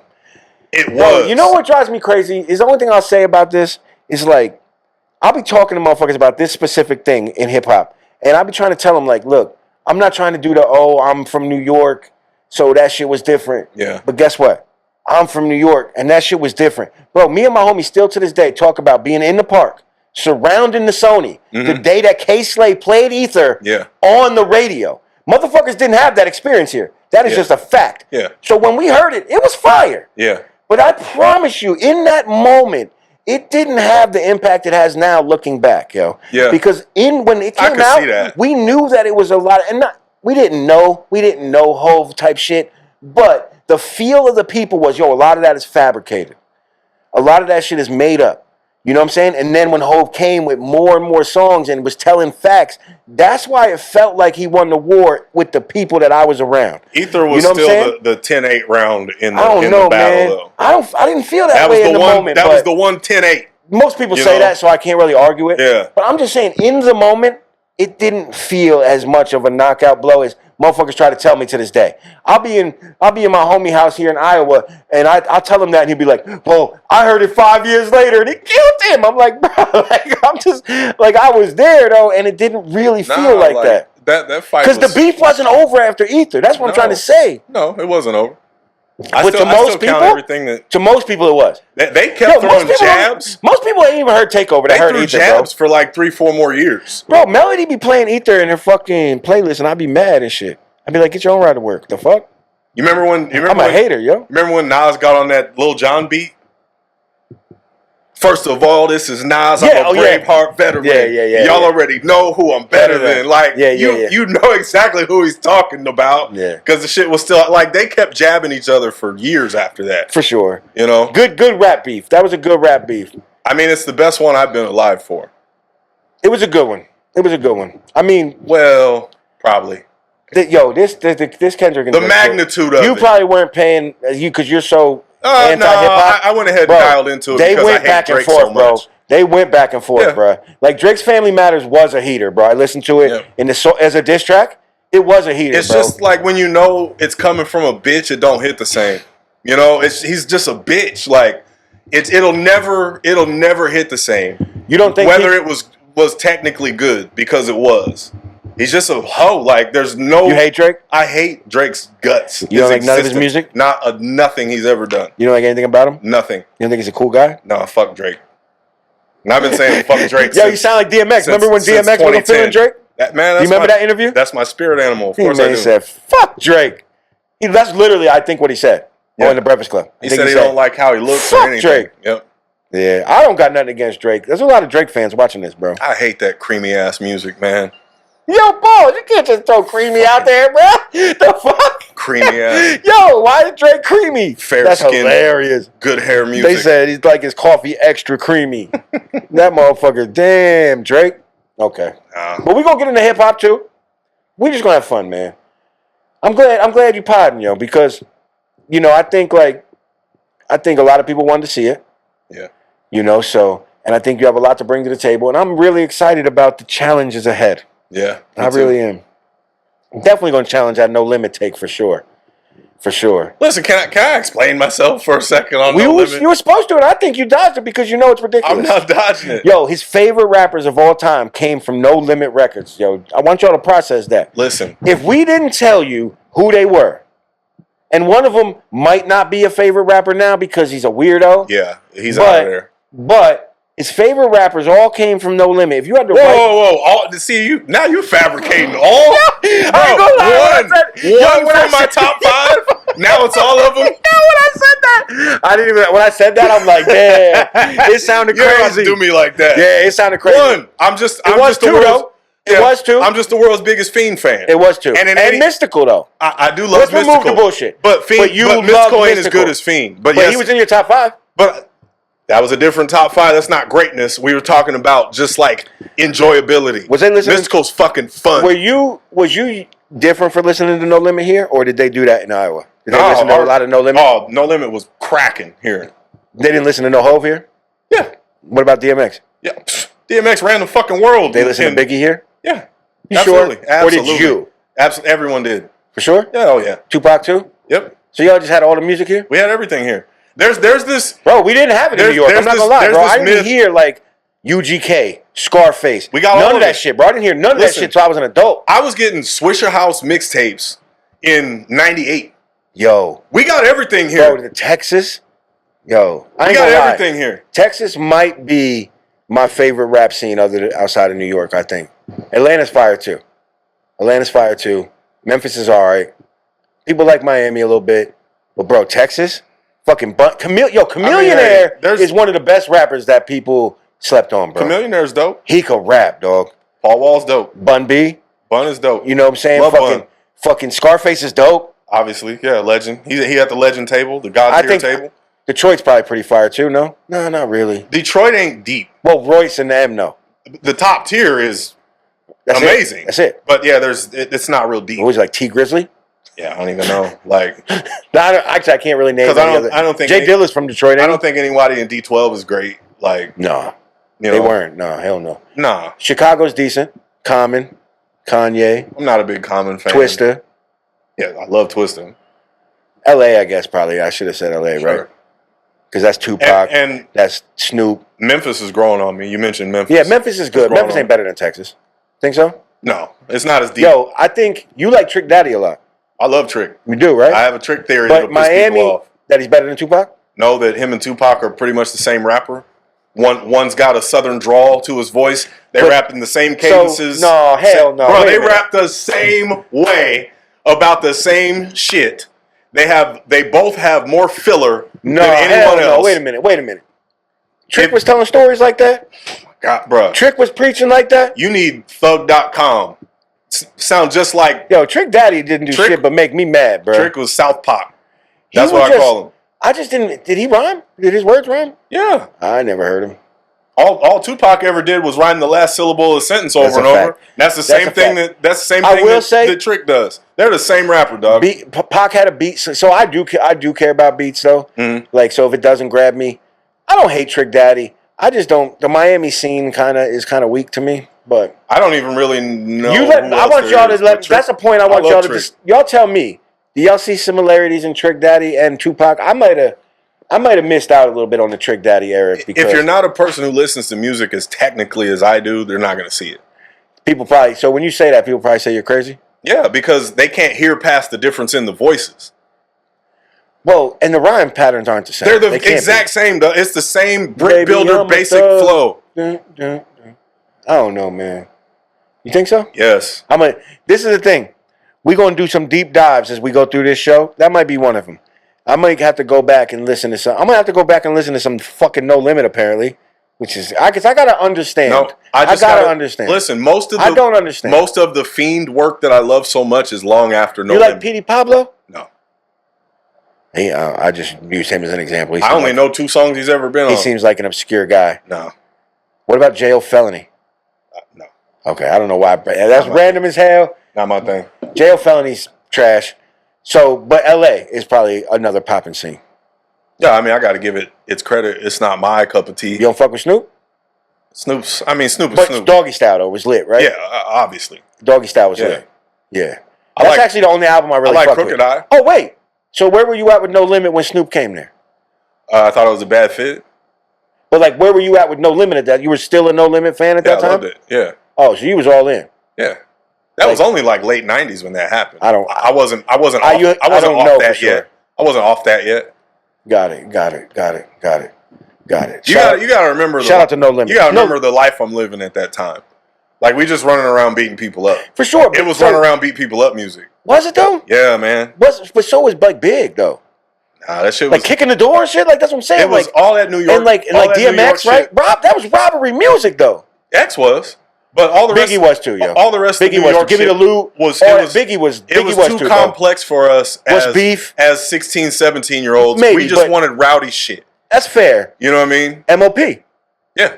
MOP was out at that time. Yeah. MOP was definitely out in the late 90s. And like we fucked with Onyx. Oh, bro. Onyx is Onyx, bro. Shout out to Onyx. We just wanted rowdy shit at the time. Yeah, I'm with that. You know? No, that's why. That's the life we was living. That's why I listened to Nas, but not as much because I was into rowdy shit. I wasn't ready for Nas. Yeah. I'll be real with you. Teenage me wasn't ready for Nas. We listened to nothing but Hov and he wasn't rowdy. But that's why, like when Beanie came in and Freeway and like when it filled out, it kind of gave us everything. Yeah. It had the slick rapping, the really good rapping. It had the ignorant rapping. It had the solid beat selection. Beans was lyrical and rough as fuck. And we like Beans because... But like, we talked about this. Freeway got go, bro. Freeway could rap. And honestly, I didn't appreciate Freeway a lot of until I was don't deep know into Young being Chris, a rapper, though. But Young Chris could really rap, bro. Like, so there was just some rappers on Rockefeller that could really fucking rap, yo. Yeah. Rockefeller was... That era was lit, bro. I think if Petey had a different voice... The actual rapping he was doing was good. That voice, I can't handle. But he also said 10 tracks of that voice. Because I'm into like, I'm doing this. So I'm into content. I'm into like interviews and shit. So I've watched a lot of Petey crack shit, and he openly say he also dropped the ball. He'll say that. Yeah. Like I definitely didn't create enough. Like I didn't put enough shit out. You know what I'm saying? So sometimes that's motherfuckers' problem too. Yeah. Lloyd Banks had that problem. Like 50 was notorious for saying, everybody said Banks is a great rapper, but I can't get this motherfucker to make no music. Yep. You know, and what happens is you got the one crazy album or whatever, and in your hood, in your hometown, and everywhere you go, you got a few $1,000,000 and you lit. You like, I don't got to do nothing else. Yeah. You know, so and for some people that is good enough. Or I think it's just you never get around to doing anything else. You know what I mean? You haven't made it your obsession. We talk, Some motherfuckers get in it and want to be great and want to be in these conversations that we have. Yes, sir. I want to be great. We were talking about this earlier. 2 motherfuckers in Iowa talking about your career or wherever the fuck. 2 motherfuckers in Europe. Yeah, you want to be in every conversation. You know that's what some people play the game for. Other people play the game to live that life that you're just talking about. Yo, one of these shows, I'm gonna get Tripp to rap for y'all. He don't do a lot of live rapping, but we gonna plan it. And y'all gonna be like, yo, what the fuck? And that's what I'm saying. I used to do a lot. I just don't stay in that kind of shape. That's what I also want to say, bro. You are for being such a fucking intricate wordsmith to listen to such bullshit. Bro, I was 16 or 17, man. I'm fucking with him. I wasn't even rapping. I ain't gonna lie, bro. I ain't gonna lie. Like when I think about growing up in New York, in my teens and my early 20s, bro, we definitely didn't like No Limit. So it's not even like I'm not playing. But New York didn't like nothing that came from anywhere else at all. When I try to tell people that, they don't understand it. Like no, like we didn't get shit else. Like when we went and got the newest Clue tape, wasn't nothing else on there. Yeah. But the Locks and fucking Big L and fucking Cameron and whatever, all this New York shit. Even Clue started including motherfuckers as we way got on. Later. 98, 99. Way later. Started seeing Trick Daddy and Trina popping up and shit. For sure. Well, they were the stars. Yep. They were the stars. So you would see the stars. You know what I'm Yeah. saying? Like Scarface and Jay had Yep. that joint back in the day. And so the first time I really heard Scarface was on that joint. yeah. That Guess Who's Bizak, I think it was. Might have been the Damn, first really? one. I mean, I probably heard, doesn't he have that one song, A Man Cry? Yeah. So we Y'all heard remember that. Well, I remember that because the video was out. Yeah. So if the video was playing on BET or MTV at that Smile? time, no, I don't remember that at all. Wow. But honestly, bro, I never heard UGK either, which was wild to people. Like at all, son. We didn't hear it at all. Not one song.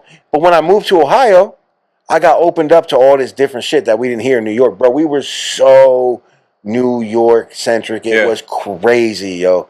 It was crazy. In the 90s, hip hop in New York in the 90s was, and I know everybody says this who was there, was just an unparalleled time, bro. I believe it. Hip hop in New York was so beautiful, yo, because like at that time, New York still had the credit for like it from here. Yeah. But we gave it to y'all.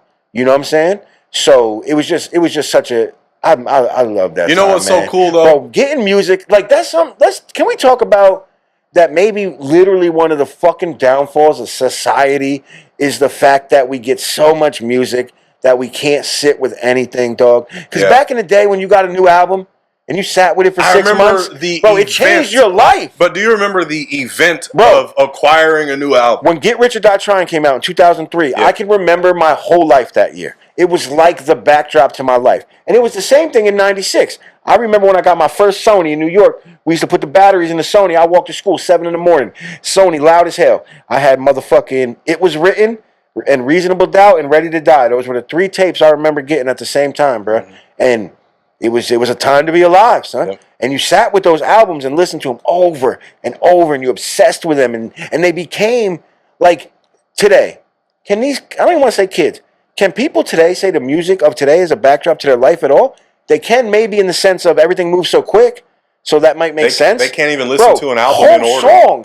Whole songs played in the background of months of my life, like that I can still think about. I can hear certain songs and think about entire year-long, I don't even mean relationships with a woman, I just mean friendships and whole long relationships. That song makes me think of that whole relationship. Now, songs don't make people feel anything really, it feels like. Well, right? Can these kids go back and say, oh, this one of these 700 Little Durk songs creates memories in me? Does it? I don't know, yo. Music? Well, I feel like albums are almost dead. They're over with. Do you remember the experience? It was the best. Like one story that sticks out in my head. I'm in college when Godson came out.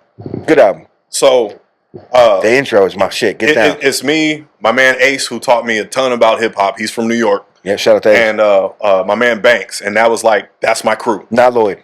No, not Lloyd Banks. And that's my crew. And I remember Ace was working the day that Godson came out, and we had to drive to another town. So around what year was this? I think Godson came out in 02. Earlier, okay. 02. Yep. Yeah, because that's the year I was at that school.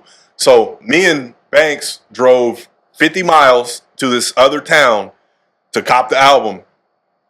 Not put it in the deck on the way back because we'd be betraying Ace. I love we would be breaking betraying down the album him. with my homies, bro. We waited all night until we was all 3 available, and we sat in the fucking apartment and listened to that bitch.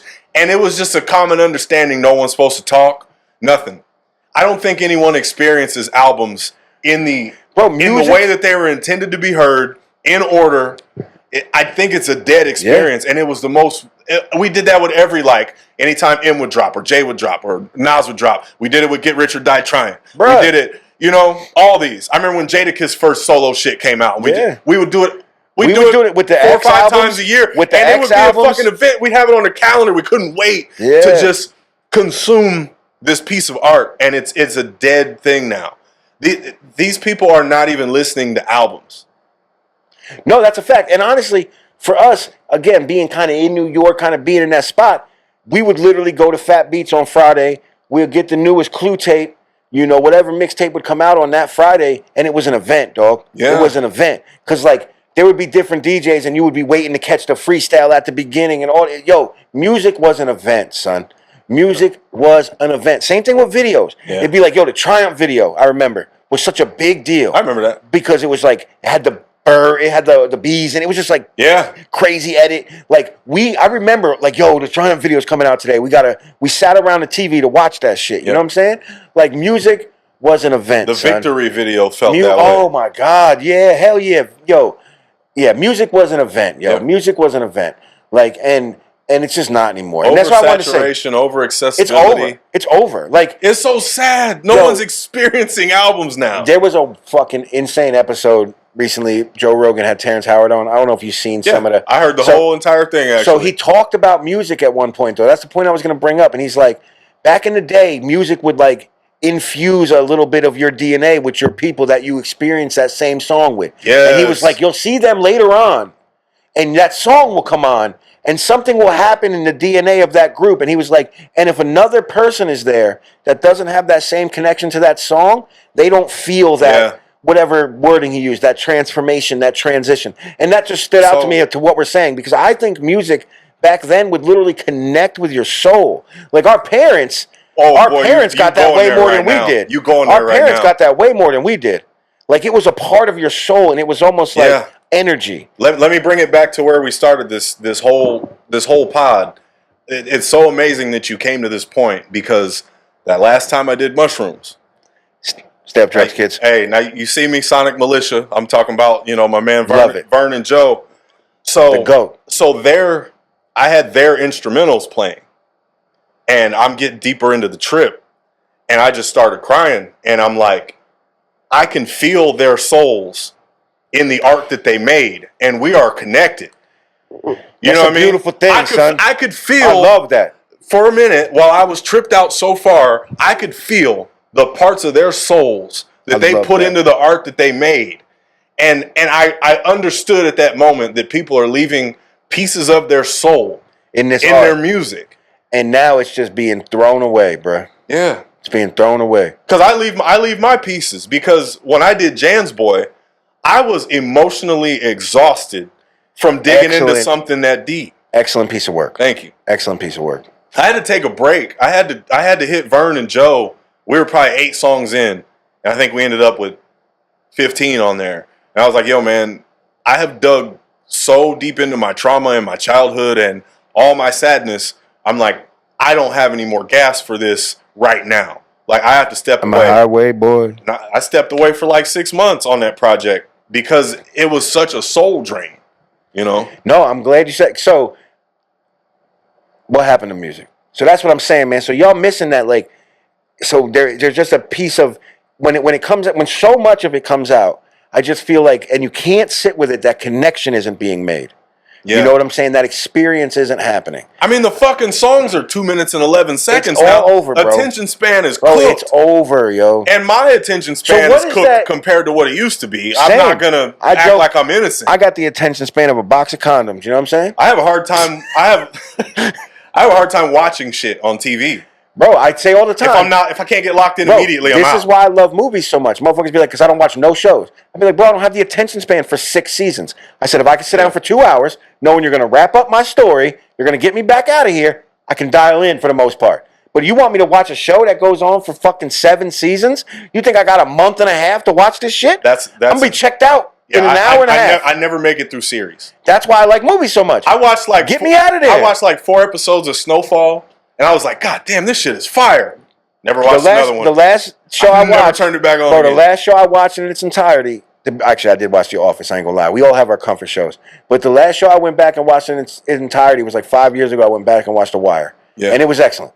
It was excellent. So, my guess is the best pieces of work could probably keep my attention, which makes sense. But it's got to be the best pieces of work. Man, that's what we lost with movie stores. The accountability. Because you've gone and made a trip. This is the movie you have. With music's the same, there right? are no other choices. You waited online. Yeah. Bro, I've waited online for albums. You were committed. I've waited online for albums. Bro, I've pulled up and the shit is gone. Yep. And I got to go to the next store. You have made a commitment now. It's not just click out of it and go to something else. You have driven to Blockbuster. That's a fucking You have spent money. You brought this home. You don't have another option on hand. Big facts. Everybody was committed to sit here with us. We appreciate y'all. Yep. Because I know you're absolutely right. If motherfuckers have no commitment into what they're taking in, they don't give a fuck about it. Look out that shit so fast. It has no bearing on what they got going on because there's no commitment. You're 100% right. Even back then, even beyond the waiting in line, the waiting for the album to drop, the, waiting to hear it, all that shit. Yeah. You sat with it. You committed to it for months. Yeah. Like, you listened to albums for months back then, bruh. Yep. And, like, that shit's over with. Yeah. Bro, I remember when I first got fucking the Slim Shady LP. Like, what the fuck? Oh, my God. Like, when The Way I Am came out, we were like, what the fuck is this? And you know what's so dope? We sat with that song for a year. When you keep... Like, it changed the way we looked at rap. When like, you keep talking about these albums, what? I bet you can tell me where you were when you heard Bro, it. I could do the same thing. Bro, I swear to God, yo, I was just going to say, we were sitting in my cousin's fucking Pontiac Grand Prix, the white motherfucker with the short shit would had mad buttons on the center console. The old Pontiacs that had like 600 buttons. Yeah. And it had the little the display on the windshield. I remember that car, bro. I was sitting in the back. My older cousins, I think, was in the front. Jerry and Adam, I believe. Shout out to y'all. Way I Am was playing. I could, if I close my eyes right now, I could picture it. It was son. an experience. I was in the back seat going like, I just remember when they showed it to me, being like, what the fuck is this? Yep. I know exactly where I was, son. I swear to God, bro. Exactly where I was. I swear to God, bro. My best friend when I was a kid, funny as hell, his name's Curtis Jackson. A white guy named Curtis Jackson. Imagine that shit. And I remember he came and picked me up that day, and I think it had to have been, what did that drop, 97? Came and picked me up that night, and we just riding around. He popped in the Slim Shady LP, and I'm just like, holy shit. Bro, when that fucking, I'm tired of life. The shit where he's talking about, if I had $1 million, that song, bro. I can still see the lights on the equalizer. Bro, what the fuck, on the son? deck. I can still see the lights. I don't it give was a an fuck. experience. I don't care what y'all young motherfuckers are saying right now. Is you call us old heads and talk mad shit. Y'all can't experience music the same way. It's not possible. You don't have it's the not attention possible. span. It's over. And even if you wanted to have the attention span, there's going to be too much being thrown at you. Yep. Like, you'd have to turn down other music at this point. I heard Hove say something interesting on an interview. Because, you know, Hove don't do a lot of interviews. So this was on the Breakfast Club mad years ago. He said, you know, he found joy, though, in picking through. And this maybe is something you don't do as much because you're so turned off by new music.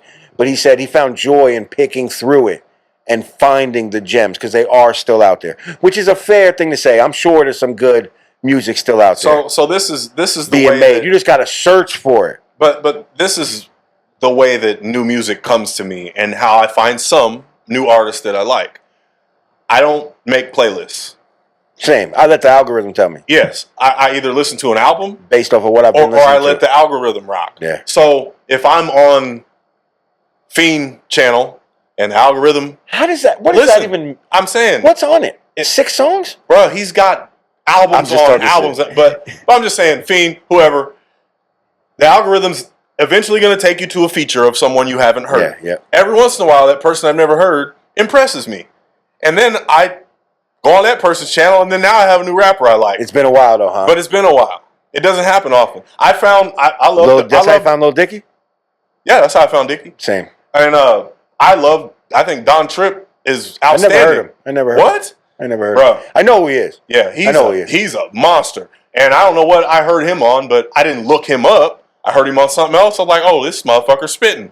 And I typed his shit. I love his shit. That's like some of my favorite gym music is Don Tripp. I fuck with him hard. A lot of motherfuckers say, like those New York cats, the Benny the Butcher and those cats. What are they called? Griselda. I heard they fire. I heard some of their shit. I didn't really fuck with it. They can spit, but it just ain't for me. So, did you fuck with like who am I thinking of? Like those rappers back in the day, like Rod a Rugged Man and shit, and that type of shit. Did you fuck with that type of shit? I have no opinion on it because I have no rap type shit. I guess I have no education on that particular guy. Like, so you weren't a backpacker guy? I made a fucking album called Backpacker Bloodbath. Oh, like, got you. Shout out to that. But you know what's crazy about that? The only motherfucker I wasn't going at was Fate. But like, you had backpacker rapper homies though. Just Fate. Is that it? Just Maxilla Blue. Is that it? Fate, Aeon them. That's it, bro. Oh no, that's man. it. And they knew what it was. Like, we was good no matter what. Shout out to them dudes. Yeah. Legends. God tier. Legends. Don't fuck with them. Everywhere I go, motherfuckers speak highly of y'all. Yeah. Shout out to Maxilla Blue, yo, for sure. You cannot tell the story of this hip hop scene without them motherfuckers at all. Not close. Yeah, legends, yo. Shout out to y'all for sure. But yeah, new rappers, rap shit. It's been a good time. Yeah. We should probably wrap up. Yeah, we or can no? wrap up. We can or wrap up. should we talk? How far have we gone here? What time is it? Oh, Holy yeah. We've shit! got a solid 2 hours. We need to kill this. Holy shit! I'll see you man. next Thursday. It's 9:30. Yeah. Hey, my bad, y'all. No, this was We're good. gonna give it to y'all for sure. But in the future, I'm gonna try to tighten them up. Side A, side B. Yep. We had a great time. Hopefully, you got to know us a little bit. Appreciate everybody taking the time to watch. It's called BEDDER-MEDA, taking the eye out of media, UnEmplortant. We just happy to be here. It's the future. Tripp Shelton, Tripp. motherfucking God MC. Y'all know, y'all gonna see. And I'm just a little funny. So y'all need to come back. So I know, listen, I know some of y'all right now stressed out, probably had a rough day, probably came home, probably didn't like the way the energy was at the crib, probably feeling like, man, life is really hard. It is. So you should just come and join us each week. Yeah, come fuck with us. Because life is really hard. And some of us just figuring it out and persevering. So why don't you come persevere with us? Tell some jokes. Jump in the comments. Tell us what y'all think about things and stuff. You know, shout out to y'all paying attention. We out of here. Peace. Yo, that was lit. Did that record the whole time? Fuck, I hope so. Oh, I did. Okay. Hour and 40 minutes.